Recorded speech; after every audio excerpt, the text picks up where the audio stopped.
Ногоон радио.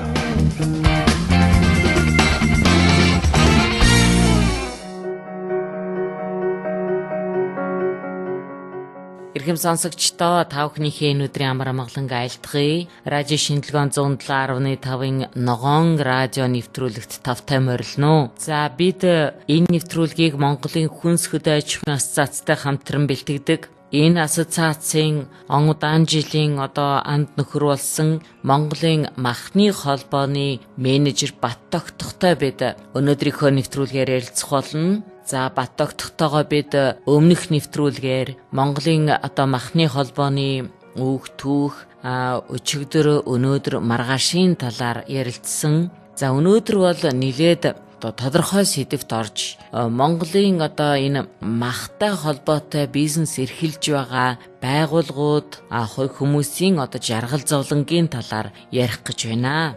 За энэ сэдв бол зөвхөн махны холбооны гишүүдэд холбоотой сэдв гэж би бодохгүй байна. Нэгэнт малаж ахуй зөнхөлсөн манай улс орны иргэн бүрийн хувьд их чухал сэдв. Дээрээс нь бид өөрсдөө махны их том хэрэглэгчид. Бид өмнөх нэвтрүүлгээ Монголын энэ махны экспортын талаар цугасгаан дурдаад ингээд нэвтрүүлгээ дуусгасан байгаа юм. Энэ сэдвээ цааш нь үргэлжлүүлье. Тэгэхээр нэгэнт энэ асуудлыг их нухацтай судалж байгаа тийм хүмүүсийн нэгийн хувьд энэ гадаадын хэрэглэгчид чухам биднээс ямар махыг хүлээж байна. Тэд нар юуг шаардаж байна биднээс? Тэдэнд манай ямар бүтээгдэхүүнүүд хэрэгтэй байна? Нэгэнт энэ махны экспорт гэдэг бол зөвхөн эдгээр компаниудын биш. Монголын бас нэлээд том анхаарал тавих ёстой, экспортын их чухал байрыг эзлэх ёстой ийм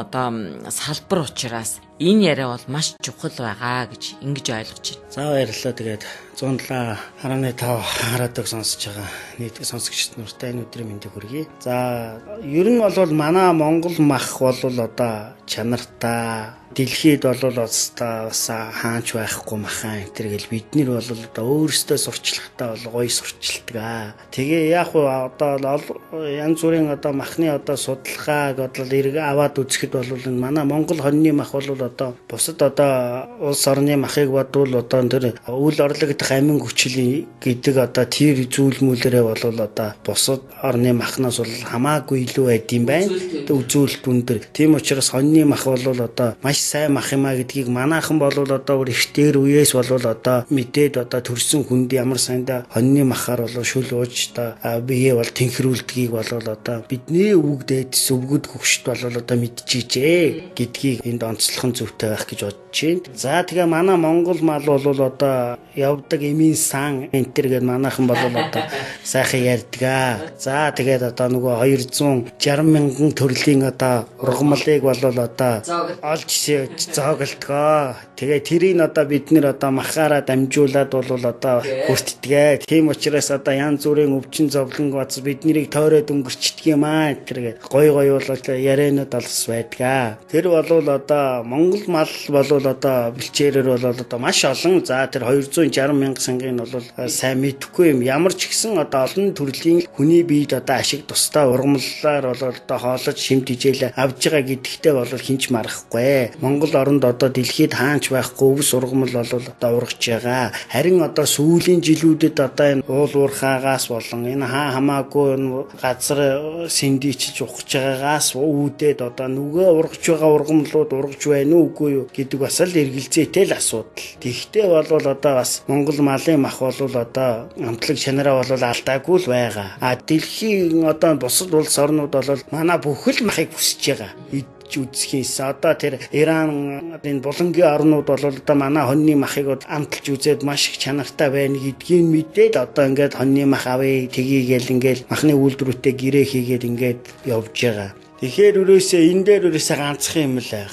Ерөөсөө малын өвчин. За тэгэл одоо нөгөө малын гоц халдварт өвчин чинь нөгөө л одоо би түрүүн чиха дугаард хэлсэн энэ малын таваарлаг байдаг, малын чанарлаг байдаг. Сүхбаатар, Хинтэд орнод манай зүү аймагуудаас нэг ч одоо мах экспортод гарахгүй байгаа байхгүй. Энэ яагаад гэвэл нөгөөд малын гоц халдварт өвчтэй, шүлхийтэй одоо юута гэдэг юм. Тэр малын одоо халдварт өвчтэй газраа гэд эндээс бол одоо экспорт гарахгүй байна. Тэгэхээр чи ерөөсөө одоо тэгэл сүүлийн одоо өнгөрсөн жилэл ихт чинь одоо өвөр хангаа, ар хангаа гэл манай аль одоо сайхан мал ихтэй ийм одоо нутгуудад, аймагуудад одоо бас халдварт өвчин гарлаа. Тэгэхээр мөн одоо энэ аймагуудаас чи мал авч одоо махны үйлдвэрт одоо нядлах гэж экспорт нь гарахгүй гэсэн үг. Тэгэхээр чинь л одоо нөгөөд энэ малын өвчтөө ийм байгаа учраас л маха бол одоо их хэмжээгээр экспортлж чадахгүй байгаа нь бол одоо харагдаж байгаа. Ер нь бол одоо Орос, Бүгд найрамдах Хятадаар одоо дамжуулаад бусад одоо 3 дахь орнуудад бол экспортлох бол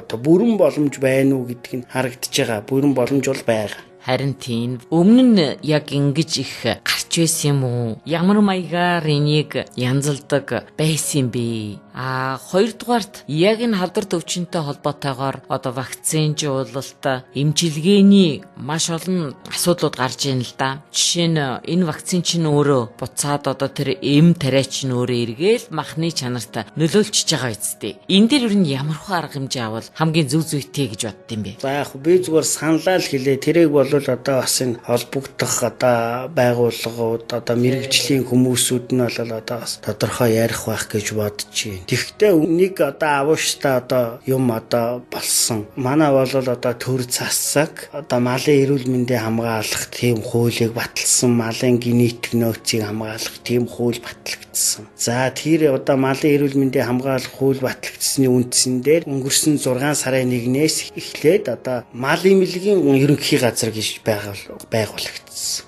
За өмнө нь одоо мал эмнэлэг үржлийн газар гэж байсныг салгаад бусад нь мал эмнэлгийн ерөнхий газар гэж одоо байгуулагдсан. Энэ бол одоо маш одоо зөв одоо юм болсон гэж бидний хувьдаа бол харж байгаа. Энэ нь одоо энэ бусад орон нутгуудад хяналт тавьж чөлөөтэй ажиллах одоо ийм одоо нөхцөл боломжуудыг бол одоо бий болгож байх. Тэгээд манайх чинь бол одоо нөгөө дэлхийн мал амтны эрүүл мэндийг хамгаалах байгууллагт бол одоо энэ манай мал эмнэлгийн одоо галзар бас ажил энтрээ тайлбарладаг байх. Тэгээд одоо бас тэр байгууллагад ажиллаа эрчимтэй хийгээд ирэхээр энэ бол манай одоо зүү аймагуд жишээ нь жил болгон бол гараад байхгүй. Юу гэдгийг нэг гараад 3 жил болцсон жишээ байгаа байхгүй. Тэгэхээр чин тэрийгээ одоо 3 жилийн ч юм уу 5 жил гараагүй манайх одоо ингээд энийг одоо эрүүл гэж тооцоолаад эндээсээ экспорт хийя ингэя гэдэг газар нь жинхэнэ одоо манай махны үйлдвэрүүдэд болон одоо энэ малчтад ялангуяа одоо Монгол оронд одоо валют олж ирэх юу л байна, мал л байна шүү дээ. Энэ одоо ийм том нөөцийг одоо хөдөлгөх гол чухал одоо газар нь бол одоо тэр мал эмнэлгийн газараа гэж би бол харж байгаа. Бас нэг сонирхож явдаг зүйлээ асууя. За сүүлийн үед ч одоо хүмүүс ерөнхийдөө одоо эрүүл хоолны талаар их ярьдаг болж. За тэгээд энэтэй холбогдуулаад одоо манай махан бүтээгдэхүүний бидний бол гол хэрэглээ байсан их дуртай одоо хям, консервийг бол бас жоохон эрүүл бус хоолнд оруулдаг болсон тийм ээ. За мэдээж энэ бол юутай холбоотой гэхээр урт хадгалалтай холбоотой. Уртудаа хадгалахын тулд тодорхой хэмжээгээр одоо тэр бидний хор гээд байгаа нөгөө нитрит элдвүүд долоо юм хийхээс өөр аргагүй иймэрхүү байдал байна. Ер нь энэ консерв хям өнөөдрийн байдлаар хэрэглээнд арай багасах тийм хандлага байна уугүй юу? За би энэ дээр эхлээд нэг түрүүн чи нэвтрүүлгийн юм яриа гэж байгаа мартсан байлээ. Ер нь бол одоо бас манай энэ уламжлалт сэтгэлгээний бас бол одоо салах хэрэгтэй гэж боддог. Яагаад тийм сэтгэлгээ байна вэ гэхээр махны үйлдвэрээр ядалсан төхөөрсөн малын мах амтгүй чанаргүй муу. Тэд нэр чи усаар угаачдгийн гинлээ. Өөрөөрөө одоо Монгол аргаар бэлдсэн малын мах сайн чанартай гэд энэ бол одоо бүр одоо манайх чинь одоо олон 100 жилийн өмнөөс одоо бог малыг дээш нь харуулж байгаа л өртөслөөл өөрсдөө хүнсэндээ ингэж хэрэгэлдэг арт түмэн. Энийг бол одоо тийм биш юма гэдгийг би бас хэлмээр байгаа юм. Махны үйлдвэрээр одоо ядалсан малын мах бол одоо тэг ам чанар нь алдагдана гэсэн юм болол байхгүй. хамгийн гол нь одоо тэр гадна талын одоо тэр юу байдیں۔ Наалтсан одоо бохирдлоос нь одоо салгахын тулд одоо даралттай усаар одоо шүршиж болвол одоо угааж цэвэрлж байгаа. Тэгээд энэ бол хүний гар бараг оролцохгүй махны үйлдвэрт одоо ингээд конвейерийн дамжуулгаар болвол одоо явдаг. Тэгээд одоо махны үйлдвэрт болвол одоо зөвхөн одоо нэг арьсанд хүрсэн утгыг болвол дахиж хэрэглэхгүй өөр одоо ингэж утгаар хэрэгжилж явах жишээтэй. Тэгээ маш олон дамжуулгаар явдаг. Хүнсний аюулгүй байдал талыг болвол хангасан ийм байдаг учраас болвол одоо махны үйлдвэрээр нядсан малын мах хэрэглэх нь болвол нэгдүгээр шаардлага нь ийм байгаа. Яагаад тэгэхээр махны үйлдвэрч чинь эхлээд малаа худалдаж аваад бүх малдаа шинжилгээ хийж байгаа. Энэ өвчтэй байна уу үгүй байна уу гэх. Өвчтэй мал бол махны үйлдвэрээр орохгүй шүү дээ. Гэтэл болвол одоо энэ change гэдэг байгаа энэ хүмүүсээр дамжиж байгаа мал болвол одоо жишээ нь манай Монгол малын одоо малчтаж гэсэн энэ бодмоор зүйл бас байдаг байхгүй. Жишээ нь өчигдөр маландаа одоо вакцин тариулчаад ч юм уу өөрсдөө вакцин хийчээд ч юм уу маргааш нь хүн ихнэр төрчлөө нэг шүлний хойно авах гэсэгээ тэгэнгүүт тэрийг бас өгөө явуулж байгаа бас ийм харамсмаар одоо зүйлүүд бол одоо байгаа. Зах зээлээс өмнө бол одоо бас энэ графикийн дагуу энэ бол одоо маш одоо бас нарийн байсан юм байна лээ. Уул нь бол одоо тийм вакцин им тариа хийлгэсэн мал бол одоо хамгийн наадлын хугацаа нь бол одоо 14 хоногоос 45 хоногийн хугацаанд бол хүнсэнд хэрэглэх болвол одоо ямар ч боломжгүй байдаг байхгүй. Тэгэхээр чинь энийг одоо энэ малчтаж гисэн бас ингээд хүн болгонд л мөнгө хэрэгтэй байгаа. Тэгээ хідэн төгрөг энэ авахын тулд хүнд одоо бас тийм малаа бас өгөө явуулж байгаа хүмүүс бас байдаг гэж зүгээр би нүдэрээ хараагүй л дээ сонссон. Энэ бол хэрвээ байдаг бол бас л одоо энэ Монгол хүний эрүүл мэндэд бол одоо маш хор хүнээлттэй зүйл. Би 100% санал нэгтэй байна. Энэ бол маш их зөв асуудал. Зөвхөн одоо малчид төдийгүй энэ хэрэгжилж байгаа хүмүүс ч гэсэн үнийг ойлгож байвал зүгээр юм шиг санагдаж байгаа. Мэдээж энэ бол маш том хяналтанд ор нэгдсэн нэг удирдлага дор их зохион байгуулалттай байж ээж бид үнэхэрийн өнөөдрийн байдлаар эрүүл хүнсийг одоо жинхэнэ чанартай махыг хүртэх юм боломж нь байна. Энэ маш зүйтэй санал. Та түрүү асуусан боловсруулсан бүтээгдэхүүн мөн адил. Бид нэр одоо жишээ нь одоо тэр хям одоо боловсруулах бүтээгдэхүүн одоо үйлдвэрлэдэг одоо үйлдвэрүүдийн одоо тоног төхөөрөмж бол аль л одоо дэлхийд хэрэглэгдэж байгаа сүүлийн үеийн одоо тоног төхөөрөмжүүд одоо тавигдсан. Адаглаад ихэд нөгөө одоо тушаан консерв одоо савлдаг тэр савыг л гэхэд чинь одоо маш өндөр температур зөвхөн одоо савыг ариутгах чинь. Боловсруулсныхаа дараа дахиад нөгөөд нэг хэрвээ тэрэнд ямар нэгэн нэм бактери байдаг юм бол тэрийг чинь өндөр даралтанд дахиад ариутгах чинь. Ийм учраас бол одоо тэр хям юмнаас бол одоо тэр нитрит энтергээ яриад байгаа. Тэрийг бол одоо бас орлуулдаг зүйлүүдийг бол хүний биед одоо хоргоо одоо чинь уураг гэл тэгдэг уураг хямд ордог л доо. Тэгэхээр уураг гэл тэгт чинь одоо бас ургамлын гаралтай, байгалийн гаралтай, амтны гаралтай гэл байд олон янз байдаг. Тэгэхээр чинь хүмүүс бол одоо нэгэнт л одоо хямны үйл ажиллагаа явуулж энэ салбарт үйл ажиллагаа явуулж байгаа хүн бол хүн хордуулахыг бол хүсэхгүй шүү дээ. Аль болох л одоо хүний биед одоо тохирохоор хүний биед хор нөлөөгүй тийм л одоо бүтээгдэхүүн нэмэлтүүдийг одоо сонгож болвол одоо хэрэгжилж байгаа. Тэр нэмэлтүүд зүгээр нэг одоо бид нэр хүссэн нэмэлтүүдээ манай энэ хямныхаа авчрыг хийж байгаа юм биш. Мөн л адилхан одоо энэ хүнсэнд хэрэглэгдэж болно гэсэн шинжилгээ баталгаагаар орсон хугацаатай ийм л одоо бүтээгдэхүүн бол одоо энэ дэлгүүрийн лангуунд бол одоо тавигдж байгаа. Яам бол дэлгүүрийн лангуунд тавигдахдаа бол хугацаатай 7 хоног юм 14 хоногийн хугацаад зарагдахгүй бол буцаагаал нөгөөд татаа авалт хийгээл устгах байгаа шүү дээ. Манайхан бол тийм учраас энэ би түрүү яасан нэг нь л ингээд ярьчдаг манайхан ч юм сонин юм одоо сэтгэлгээтэй хүмүүс хям муу юм гинлээ. Тэр нитрит чи хүний биеийн одоо тэрэнд муу юм гинлээ гэл тэр ам дамжаад ингээд цаашаа яач яриад ингээд яваад яадаг. Энэ бол шинжилгээгээр батлагдсан нитритээс хүн орцсон байх уу, тэгсэн байх уу, энэ хямнаас хүн орцсон юм уу, консервнаас орцсон юм тийм юм бол байхгүй. Харин зүгээр энэ гадаадаас орсон стресс бол одоо консерв орж ирдэг. Харин тэдний хадгалалтын хугацаа нь хэр байна? Тэрийгээ бол одоо бас сайн харж явах хэрэгтэй. Энэ дотоодын үйлдвэрлэгч ер нь бол тоног төхөөрөмжийн сайжирсан тэрийгээ дагаад одоо нөгөө хүнсэнд тавих одоо тэр хяналт нь бол одоо маш сайжирсан гэдгийг бас хэлмээр байна. Сая өөрөө хэллээ тэр гадаадаас орж ирж байгаа бас махан бүтээгдэхүүнүүд гэж. Тэгэхээр Тэгэхээр манай улсын хувьд энэ үйлдвэрүүдээ өөрийнхөө одоо брендийг дэмжихийн тулд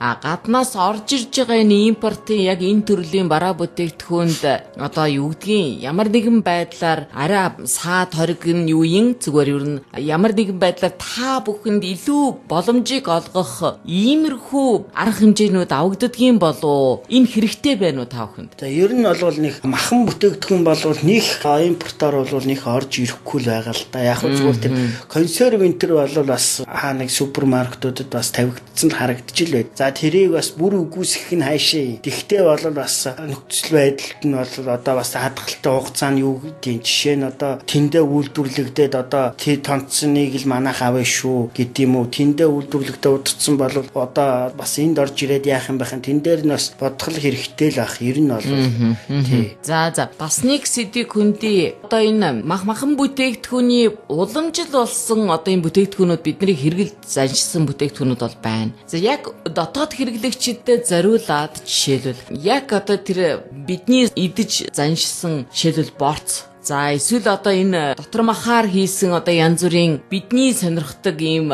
зүйлүүдийг шинээр үйлдвэрлэх тал дээр ямар нэгэн одоо бодол санаанууд төлөвлөгөөнүүд байдаг болов? За үйлдвэрлэгч нар бол одоо бас үйлдвэрлэж байгаа бүтээгдэхүүнийхээ нэр төрлийг бол олшруулах талдаар бол байнга л бол одоо санаа бодлоо уралдуулж байнга л одоо шинэ одоо юмнуудыг бол одоо тушиж байгаа. За одоо мөн энэ борцыг бол одоо бас өвөрмөц аргааруудаа бас хурдан түргэн хийж байгаа тийм ганц нэгэн компаниуд бас байгаа. Шараад жахтааж, шаргуугаарч гатааж байна. Одоо шүүсийн аль болох одоо маханд нь шингээгээд яах юм бол одоо тоног төхөөрөмжүүд ч олон болж одоо жишээ нь хүлдүү махыг яг шинээр нь одоо хэсгээдэг тийм аргуудыг ч гэсэн бас ганц нэг компани бас туршиж үзэж байгаа.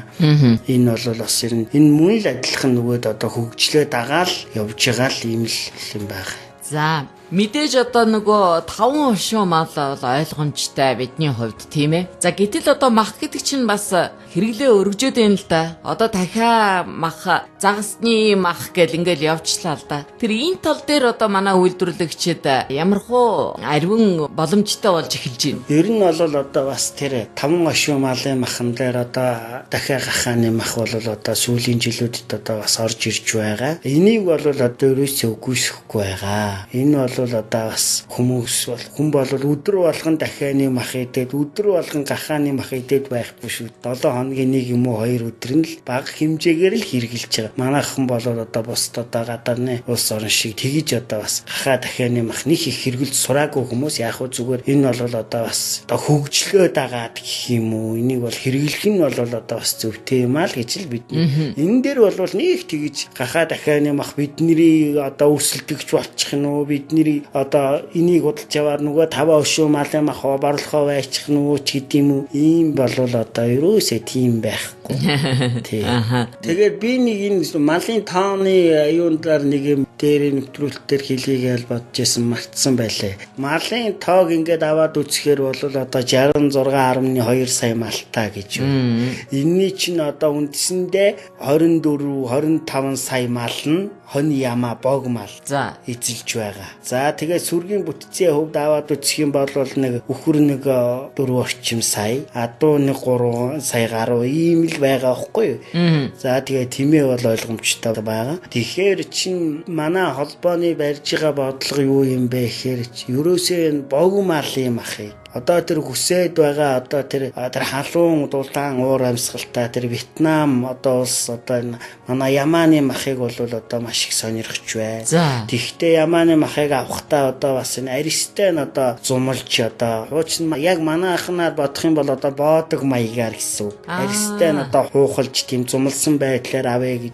Бүн хятадын одоо тэр урагшаа бүр тэр Шанхай хавь руу ч гэсэн бас тэгж авъя гэдэг. Тэгээд тэрний шаардлагаар ч гэсэн юм уу сүүл сүүлийн үед бас тийм одоо хонь ямааг арьстен зумалддаг тийм одоо технологиуд бол одоо бас нилээд нэвтэрж арьстен бас зумалж байгаа. Тэгэхээр энэ одоо бог малын махыг одоо түлхүү экспортлох нь бол одоо яах аргагүй энэ бэлчээрийн дац тэгээд энэ малын тоо толгойг харахад бол экспортлох нь бол зүйтэй байгаа. Тэгтээ бол өртөг шингээж экспортлох юм бол бас Монгол орны эдийн засагт ч гэсэн бас тодорхой үр нөлөө үзүүлэх юм болов уу гэж бид нэр бас энэ талдаар бас нэлээд ажилдаг. Тэгэл мөн одоо эргээл нөгөө бог мал чинь нөгөө салаа туураатай мал учраас тэгэл малын өвчлөл энтергээл яригддаг. Ганцхан нөгөө адуу битүү туураатай учраас нөгөө өвчнөд нэрвэгдэх нь баг гэдэг утгаараа л адуу нэмах түүхийгээрээ бол экспортлогдож байгаа л. Ер нь бол одоо манай малын махыг удаан гадны олон орны хүмүүс ирээл амталж үзэл үнэхээр одоо амттай гэдэг нь бол одоо мэдрэгддэг. Эдийн засагч хүний хувьд хоёулаа үн дээр жоохон ярих гэж бодож байна. Ерөнхийдөө энэ манай махан бүтээгдэхүүний үн үнэлгээ өнөөдрийн байдлаар ямар байна? Явандаа энэ одоо багасх уу, ихсэх үү? За манай Монгол хүмүүсийн л ярьдаг л 66 сая малтаач байж ч юм уу те. Мах бараг л одоо үнгүй хямдхан байх, үнгүй л байх хэвээр бид нэрт зүгээр л өгөх хэвээр мах чи 10,000 хүрчлээ ингэчлээ гэх. Тэгэл энэ хэвлэл мэдээллээр их бичтгэлтэй. Энэ би ингээ бодоод үздэг байхгүй. Монгол малын махыг үн хүргэж экспортлоё, валют олё гэх юм бол Монгол малын мах дотоодын зах зээл дээр бол бас би бас нэг их хямдхан байгаасай гэж бас боддоггүй байхгүй. Ер нь бас тодорхой хэмжээний төвшөнд үнэтэй байхгүй бол танаа зах зээл дээр мах чинь ийм байгаа юм чинь та нар яагаад ийм үнээр экспортлох гээд байдаг юм бэ?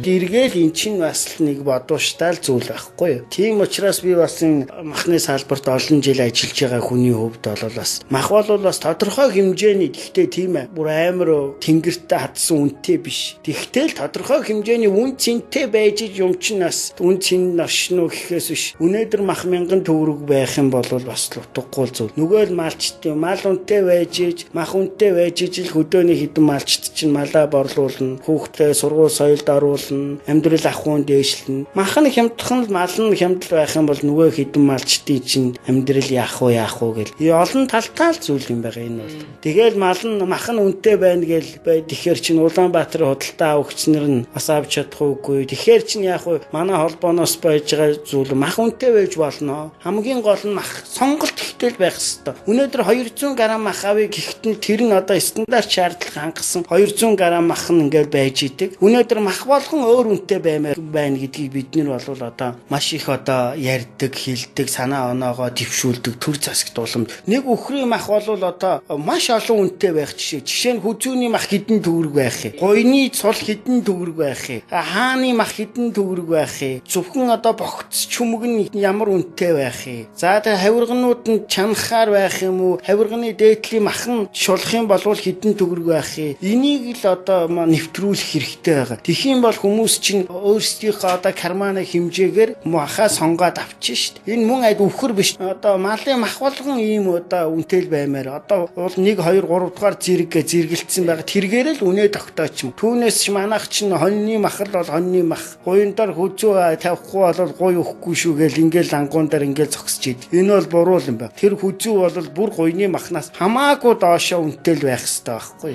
Ер нь энийг бол одоо бас нэвтрүүлэх ёстой. Энэ бол нэвтрэх байх гэж бодож чинь бид нар бол маш олон санаачлагааг бол одоо хийгээд бичээд төр засагт уламжлаад ингээл явж байгаа л. Ийм нэг зүйтэй. Гэхдээ энэ гадаад улс орнууд явж байгаа чинь тэр үхрий чинь нөгөө зургийг бол хичнээн газрын зураг шиг юм болгочтой юм байдаг шүү дээ. Тий. Тэхийн бол хүмүүсийн одоо сэтгэл ханамж ч гэсэн сайхан байна шүү. Түүнээс үхрий мах идэх гээд байдаг 5,000 төгрөгтэй байдаг үхрий махандаа хүрхгүй байвал эн чинь бухимдахаас яадаг. 66 сая малтай байж энэ байж байгаа үнийг яана гэл хүн бол энэ бол би тэр хүндж байгаа хүмүүстэй санал нэгдэж байгаа. Гэтэ бидний энэ махны борлуулж байгаа процесс нь одоо тэр жижиглж байгаа хэлбэр нь эдгээр нь жоохон буруу байгаа байхгүй тийм байна. Ер нь энэ мах ангиллал гэдэг юм чинь энэ үнтэйгээ холбогдуулаад их нарийн гоё асуудал юм биш үү одоо бодож байгаа. Тийм англиар зарах хэвээр одоо энэ мах авъя гээл одоо гадны хүмүүс тэгж байгаа. Мөн л адилхан ангилуулж яг гадаадд ангилж өгч болоод байгаа юм чи яхаараа энэ дотоодынхоо зах зээл дээр англиар зарж болдгүй. Энийг бол би бол хаанчлал хизээж хэлээл хэдий.